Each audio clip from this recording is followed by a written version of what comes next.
Can you hold a plank for 30 seconds without your lower back sagging or shaking? If you just hesitated, a physical therapist wants you to know exactly why. Most core advice for people over 50 either ignores the spine or borrows movements built for someone half your age. Today, you get the 4 exercises a physical therapist actually recommends to strengthen your core after 50 without straining your lower back. Have you ever stood up from a chair and felt your back complain before your legs got involved? If you have started avoiding certain movements because your lower back speaks up before your muscles do, this video was made for you. Somewhere between your 40s and 50s, the core stops being just about how your stomach looks and becomes the quiet foundation for almost everything your body does. Reaching for a bag of groceries, twisting to check the back seat of the car, getting out of bed without bracing yourself first. All of it depends on a core that can actually do its job. The problem is that a lot of people over 50 were taught that core work means crunches and sit-ups, the same exercises that repeatedly flex the spine and can aggravate a lower back that is already sensitive. That approach often does more harm than good, and it quietly convinces people that exercising the core is not for them anymore. It absolutely is. It just needs a different approach built around stability rather than repeated bending. Your core is also the deep muscular casing that wraps around your spine and connects your upper and lower body. So when it weakens, balance often weakens right along with it. Picture waking up and bending down to tie your shoes without that familiar pull in your lower back, or carrying your grandchild up a flight of stairs and feeling steady instead of shaky. That version of you is not out of reach, and it does not require a single sit-up, only 4 specific movements done consistently with attention to form rather than speed. This channel exists because we believe 50 is not a finish line for your body. It is a new starting point. So stay with us, because by the end, you will have a complete, safe core routine you can start today. A story before we start. My Aunt Carol turned 56 last spring, and for years she avoided anything that involved lying on the floor because getting back up felt like a small project of its own. She told me once that she had quietly stopped playing with her grandkids on the living room rug, not because she did not want to, but because her core simply could not support her the way it used to, and the effort of getting back on her feet afterward left her more embarrassed than tired. A friend of hers, a retired nurse, noticed how Carol tensed up every time someone suggested sitting on the floor and gently suggested she try 4 gentle exercises that never once asked her to crunch her spine. Carol was skeptical at first, mostly because every core routine she had tried in the past left her lower back sore for days afterward. This one did not. 3 months later, Carol was not just getting up off the floor easily, she was the one initiating the floor time with her grandkids, spreading out a blanket for a picnic in the living room without a second thought. What changed for Carol was not some dramatic transformation, but a series of small, boring, consistent Monday, Wednesday, and Friday sessions that added up faster than she expected. She still remembers the exact week she noticed the difference, somewhere around week 6, when she got down onto the rug to help her granddaughter with a puzzle and stood back up without thinking about it at all. That is exactly the shift these 4 exercises are designed to create for you, and it starts with the very first one. Exercise 1. Knee plank. The knee plank is where we start, and there's a good reason for that. Unlike a full plank, resting on your knees instead of your toes shortens the lever arm of your body, which means your core has to work just as hard without your lower back being forced to overcompensate for a position you are not ready for yet. This exercise builds what therapists call anti-extension strength, essentially your core's ability to resist your spine collapsing forward under load, which is exactly what protects your back during everyday tasks like pushing open a heavy door or leaning over a sink to wash dishes. To do it, come down onto your forearms and knees, stack your elbows directly under your shoulders, and gently draw your belly button toward your spine as if you were bracing for a light tap to the stomach. Keep a straight line from your head through your hips to your knees without letting your hips sag toward the floor or pike up toward the ceiling, both of which quietly shift the work away from your core and onto your lower back instead. Hold that position for 20 to 30 seconds, breathing steadily rather than holding your breath, and repeat for 3 rounds with a short rest between each one. A common mistake is clenching the jaw and holding the breath, which raises blood pressure unnecessarily and makes the hold feel harder than it needs to be. So try counting your breaths instead of the seconds. If you notice your lower back rounding or your hips dropping before you reach the 20-second mark, that is your body telling you to come out of the position rather than fight through it. So simply reset and try again with a shorter hold, adding a few seconds each week as your control improves. A folded towel or mat under the knees can make this far more comfortable for anyone with sensitive joints, letting you focus entirely on the position instead of the discomfort underneath you. As your strength grows over the following weeks, you may find yourself able to extend the hold to 40 or even 60 seconds, and eventually your therapist or your own judgment may tell you it is time to try the movement from your toes instead of your knees. Dead bug sounds like an odd name for an exercise, but once you try it, you will understand why it works so well for people who want a strong core without any spinal strain. This movement trains your core to keep your spine completely still while your arms and legs move independently, which mirrors almost exactly what happens in real life when you reach for something on a high shelf while your legs are shifting your weight underneath you. Lie on your back with your arms reaching straight up toward the ceiling and your knees bent at 90 degrees directly above your hips. Press your lower back firmly into the floor and keep it there for the entire movement, treating that contact point as your anchor. Slowly lower your right arm behind your head while you extend your left leg straight out, just above the floor. Then return to the starting position and switch sides. The entire time, your lower back should stay glued to the ground, never arching away from it, which is the single detail that separates this exercise from a hip flexor workout.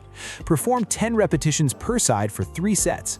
If maintaining that flat back feels difficult at first, shorten the range of motion, lowering your arm and leg only partway rather than all the way to the floor, and build up gradually as your control improves over the coming weeks.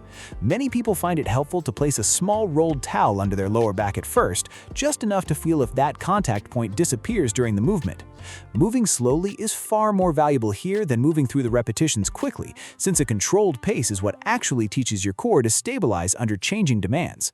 Some people find it useful to exhale as the arm and leg lower and inhale as they return to the starting point, which keeps the breath from being held and adds a small rhythm that makes the set easier to count through. Exercise 3. Bridge with March. The bridge with March takes the classic glute bridge and adds a stability challenge that directly strengthens your deep core muscles while also waking up your glutes, which often become weak alongside the core after years of sitting at a desk or in a car. Strong glutes and a strong core work as a team to support your lower back, so training them together gives you protection from 2 directions at once, which is part of why a physical therapist tends to favor this exercise over isolated ab work. Lie on your back with your knees bent and feet flat on the floor, hip-width apart. Lift your hips off the ground until your body forms a straight line from your shoulders to your knees, squeezing your glutes firmly at the top of the movement. From that bridged position, slowly lift one knee toward your chest while keeping your hips level and steady, resisting the urge to let one side drop lower than the other as your weight shifts onto a single leg. Lower that foot back down and repeat with the other leg, continuing to alternate for 10 repetitions per side across 3 sets, all while your hips stay lifted throughout the entire set rather than dropping between repetitions.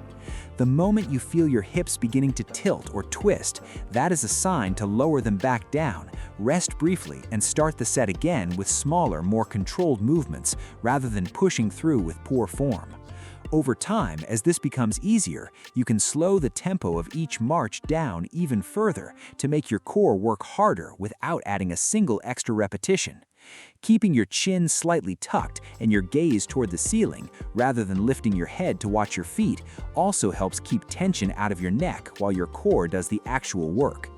This exercise tends to feel awkward for the first session or 2, mostly because balancing on a bridged hip while one leg lifts is a genuinely new coordination challenge, so give yourself permission to wobble a little at first while your body learns the pattern. Exercise 4. Lying leg raise. The lying leg raise finishes the routine by targeting your lower abdominal muscles, an area that traditional crunches barely reach and that plays a major role in stabilizing your pelvis. A stable pelvis translates directly into a lower back that is not compensating for instability elsewhere, which is why this exercise earns its place, even though it looks deceptively simple on camera.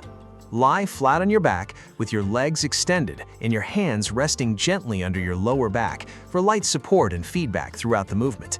Keeping your knees straight but not locked, slowly raise both legs together until they reach about a 45-degree angle from the floor, then lower them back down with control, stopping just before your heels touch the ground so tension never fully leaves your core. The key is to move slowly enough that your lower back never arches away from your hands underneath it, since that arch is the exact moment the work shifts from your abdominals to your lower back. Complete 12 repetitions for 3 sets, resting for around 30 seconds between each set. If you feel your lower back lifting off your hands at any point during the lowering phase, that means you have gone lower than your current core strength allows. So simply raise the starting point of your range, perhaps only lowering to a 60-degree angle at first until your form feels solid and the movement no longer needs any help from your back. Bending your knees slightly throughout the movement is a completely valid modification too, and it takes real pressure off the lower back while you build the strength to eventually straighten your legs further. This exercise is often the one people notice progress in fastest, since even a small increase in how far you can lower your legs while keeping your back flat translates directly into a noticeably stronger midsection within just a few weeks. Before you continue, a safety note. Before moving into the weekly plan, it is worth pausing on something a physical therapist would want you to hear directly. These 4 exercises are designed to be gentle on the spine, but gentle does not mean risk-free for every single person watching this.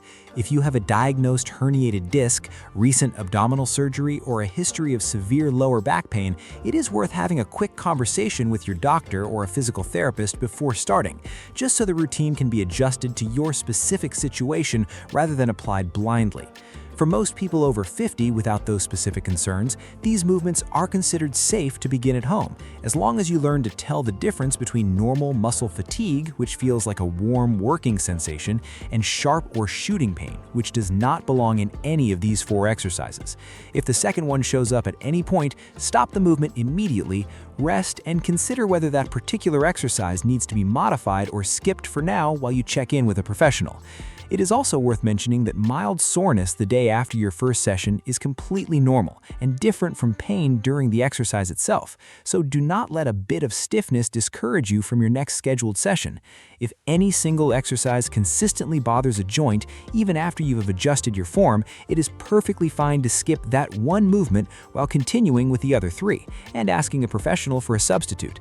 A physical therapist would rather see you modify a single exercise and stay consistent than push through discomfort and end up avoiding the entire routine out of frustration. Your weekly routine. Consistency matters far more than intensity when it comes to core strength after 50, so here's exactly how to spread these 4 exercises across your week. On Monday, perform all 4 exercises in the order they were shown, moving through the full 3 sets of each before resting between exercises rather than rushing straight through. Tuesday is a rest day, giving your core time to actually recover and rebuild strength from Monday's work rather than accumulate fatigue. Wednesday repeats the full routine again, ideally at a similar time of day so it becomes part of your rhythm rather than something you have to remember to fit in around everything else. Thursday is another rest day, and this pattern of training and recovery is intentional rather than arbitrary, since your core needs that gap to adapt. Friday brings the 3rd and final training day of the week, once again working through all 4 exercises with the same attention to form you used on Monday, resisting the temptation to rush now that the movements feel familiar. Saturday and Sunday are both rest days, allowing your body a full 2-day stretch to recover before the cycle begins again the following Monday.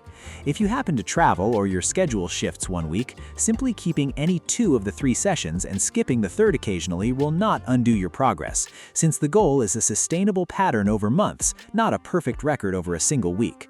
3 focused sessions a week, each lasting roughly 15 to 20 minutes once you know the exercises well, is enough to build real, noticeable core strength without overwhelming your schedule or your joints. As the weeks pass and the routine starts to feel easier, you can extend your holds on the knee plank by a few seconds or add a 4th set to any exercise that no longer challenges you by the 3rd round. A short warm-up before each session, even just 2 or 3 minutes of gentle walking in place or slow marching, prepares your muscles for the work ahead, and a minute of easy stretching afterward helps your body settle back down once the routine is finished. A word before you go. Think back to Carol hesitating to get down on the living room rug because her core could not carry her the way it once did. Every person who has ever changed that story started exactly where you are right now, reading or watching before doing. The 4 movements in this video were not chosen because they are flashy. They were chosen because a physical therapist trusts them to build real strength while respecting a spine that has earned some respect after 50 years of use.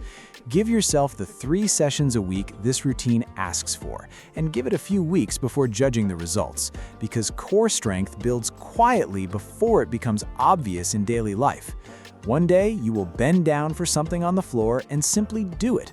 No bracing beforehand, no second thought about your back, and you will remember this was where that change began, 4 exercises at a time.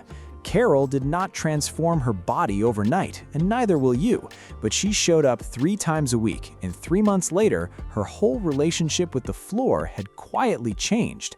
If this routine gave you something useful today, hit subscribe to Fit Old Woman so you never miss the next video in this series, because we are building a complete, safe exercise library made specifically for bodies over 50. Leave a comment letting us know how the knee plank felt for you, since your experience helps other people in this community feel less alone in starting, and tell us which of the 4 movements challenged you the most so we can address it in a future video. And if you are ready for the next piece of this puzzle, our next video walks through the exact stretches a physical therapist recommends for your mornings, giving your entire body the same kind of gentle, respectful attention this core routine just gave your spine. So we will see you there.